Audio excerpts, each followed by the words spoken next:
আচ্ছা, আপনি monster versus সিনেমাগুলো পছন্দ করেন তো? গডজিলা, কং এদের সিনেমা কে না পছন্দ করে। তবে কথা হচ্ছে যে এই জন্তুগুলোর মধ্যে ফাইনালি আর একটা নতুন জন্তুকে ইন্ট্রোডিউস করা হয়েছে, যেটার নাম হচ্ছে টাইটান এক্স, যে অলমোস্ট কং গডজিলা লেভেলের পাওয়ারফুল।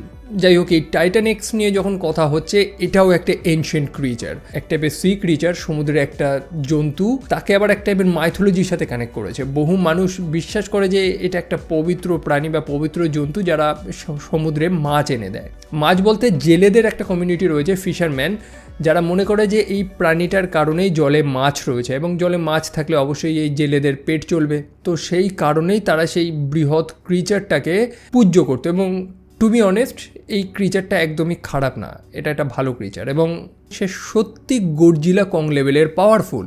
আসলে ব্যাপার হচ্ছিল যে মানুষদের কিছু পোতপাকামির কারণে সেই টাইটান এক্স পোর্টালের মাধ্যমে আমাদের দুনিয়াতে চলে আসে। সে তো সেই অন্য দুনিয়াতে ঘুমাচ্ছিল, তো টাইটান এক্সকে আটকানোর জন্য গডজিলা চলে আসে এবং সে লিটারালি গডজিলার সাথে পায়ে পা দিয়ে ফাইট করে।